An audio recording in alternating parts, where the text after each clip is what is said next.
Got you, Jeff. Okay, great. Good. You were going to say something very important to us. You said this is very important for parents, and then you got cut. Yeah, and I think you were just talking somebody just asked about full scholarships and whatnot, and that's what I was going to say. What's really important in this whole deal is that you manage expectations. So yeah, paying us or any agency or recruiter to assist you in the process, you got to remember it's very merit based, and there's other factors that go into the whole deal. So managing expectations. So if I talk to a player and they're an average player and they're an average student and they say it's Stanford or Duke or bust, like there's nothing else, then what's the point of getting, engaging? Because that's just not going to happen. So you have to be really realistic in your expectations, and that's a part of the sort of the initial conversation that we have, because the last thing I want to do is take on somebody that says, Jeff, this is what I want, and if I'm paying you this amount of money, then this is what I expect, and if it's not realistic, then we're not going to engage. So full scholarships are very rare in this whole deal, especially for men. They're more likely for the girls, but you still have to be very, very, very good. There are more scholarships.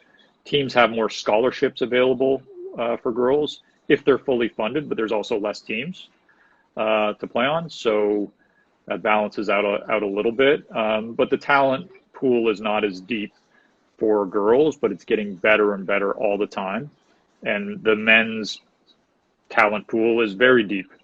So you're competing with a lot of good players for scholarship money.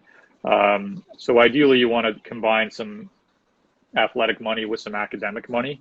So being good in school helps, and doing well on your tests help for sure. And that's, that's all important, but managing expectations, it's probably the biggest thing, Ramit, in terms of this whole deal, is making sure people are realistic in their expectations. And I feel like it's my job to tell them that, if you're you're not being realistic, I'm going to tell you flat out, that this probably is not, it is not going to happen.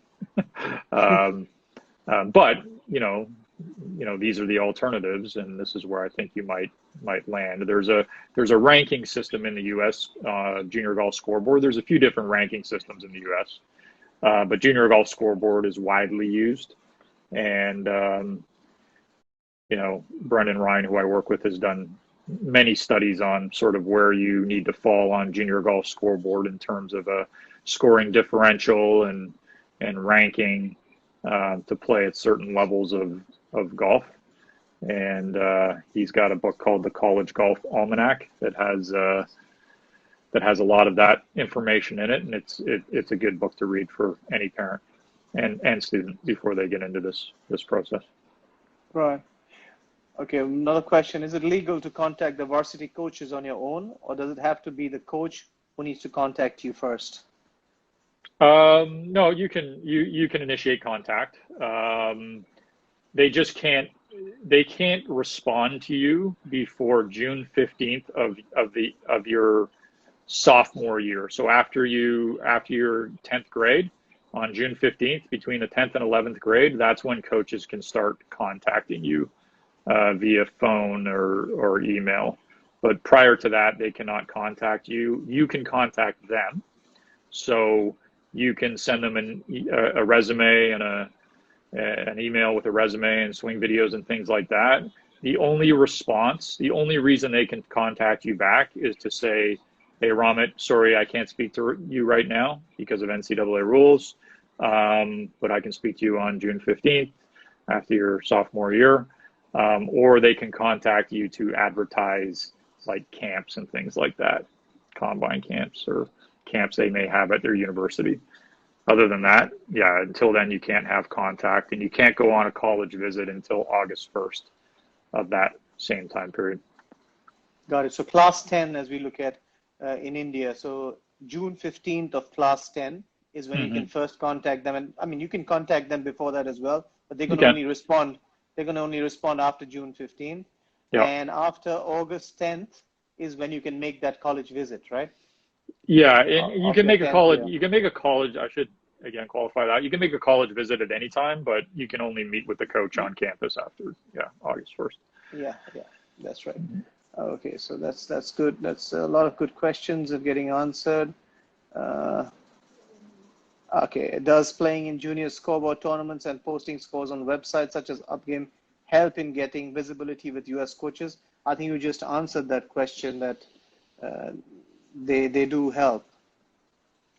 Yeah, well, Junior Golf Scoreboard ranks certain events, and as I understand it, they're starting to rank more international events now too. Yeah, And when we register for tournaments in the U.S., beside the event, it'll say JGS or NJGS, National Junior Golf Scoreboard, and that means that is going to be picked up by the by Junior Golf Scoreboard. And essentially, it's really up to the tour to send the scores in to Junior Golf Scoreboard. And I think there's events in India. I see events in yeah. India on Junior Golf Scoreboard. So um, so yeah, I mean, playing that helps with the rankings. It just sort of gets you on the radar. I mean, you can also pay Junior Golf Scoreboard to put your resume up there.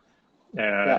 Everybody's in black, and if you show up in green, a coach can click on it, and they can view your resume. So there's various ways to become visible. There's a cost to that, of course, but there's various ways to become visible to coaches. What is a realistic academic qualification? In terms of what? SAT, like GPA?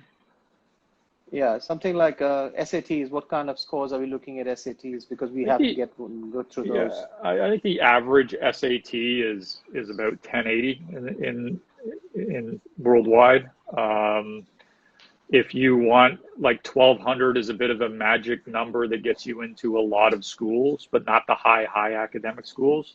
If you want to go to the Ivy League, you better be perfect in the SAT. And if you want to go to a very, very good academic school, probably 1450 and above in terms of the SAT. And some schools consider GPA more than the SAT, but the SAT is an important factor in most situations. And when you talk about GPA, what kind of GPA are we looking at? Probably 3.0 is average, but I would say, if you can get in the mid 3.5, 3.6 and up, that's reasonably solid. But again, if you want to go to a really high academic school, you better have a 4, and you can get a higher than a 4. So 4 is perfect on a 4-point scale. But if you take AP courses, then you can actually achieve a higher than a 4. And again, if you're going to go to the Ivy League, you better have a perfect SAT score. And they don't consider, when they do their academic index, I don't think they consider AP courses, but you better be taking them. Super. I think, Jeff, you've answered a lot of questions. Is there anything that anybody else wants to ask? You can put out a question. We're going to take the last 5 minutes of Jeff. And I know I've got some questions saying, what are the advantages of playing college golf? I think Jeff's been through things like that, but okay, he can give you a small brief summary of that, what the advantages are. I think college golf is there's a lot of good things about it. I mean, we talked about getting an education, possibly getting it paid for, and I would say more partially paid for in this day and age. The sort of the joy of playing on a team, playing for a team. I mean, you can't give up when you're on a team, right? So it teaches you a lot of ways to face adversity and never to quit. I think there's instant respect in playing college golf because people in business know how hard it is. And a lot of business people play golf and struggle with it. So if you're a college golfer and you're applying for a job, I think there's a lot of respect. And then just getting your education and possibly as a way to get to the next level. Like if you're playing college golf at a high level, then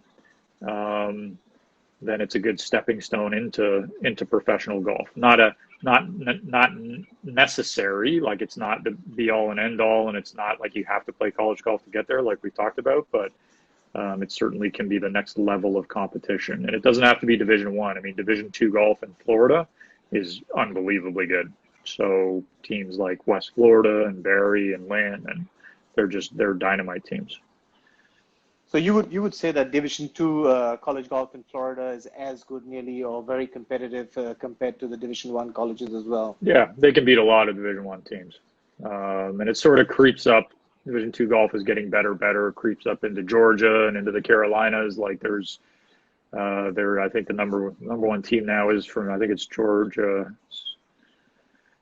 Southwest State is the number one team in men's college golf now. So yeah, it's very good. Good golf. I mean, at the highest level, will the highest level Division II team beat the highest level Division I team? No. But I think if I've heard it thrown around that, maybe the top Division II team could probably beat the 50th Division I team. So maybe that's the number. Maybe it's not. It's not a perfect science, but I've heard that thrown out there a few times. Right. So looking forward to working with you, Jeff, on this. And as we've already exchanged some students, so we'll a little bit about how we're going to go about this and how they can get in touch with you through me or through yourself direct.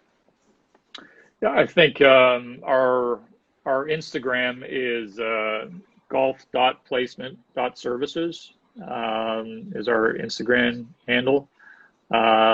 It's great to follow. Brendan makes a lot of great posts there. There's some really good information on it.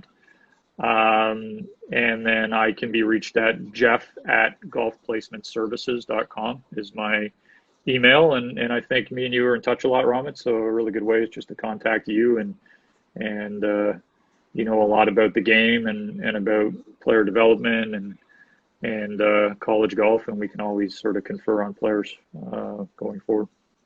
Super, Jeff. I think it was great to have you today, and we look forward to taking this relationship forward and getting some of the guys out there in the best universities. So you've given your Instagram account, your email address as well. And we just wish everybody out there on these days to be safe and help out anybody that you can reach out to. I mean, whether it's in your golf club, anybody who serves you on the waiting tables in your golf clubs over here, and just reach out and help them out in any way that you can. And Jeff, thanks for being here, and love to have you today. And I think a lot of guys have a lot of questions, but that's for another day maybe. But in the meantime, be safe, Jeff, and hope to see you soon on the other side of this lockdown. Thanks, Romit. You too. I appreciate you having me. You're a good friend and have been for a long time, and be happy to come on and answer more questions if you ever need me to. Oh, of course. Thank you so much, Jeff. I know you've always helped out whenever I've asked for it. And thanks again. Cheers, man. Cheers. Take care. Bye-bye.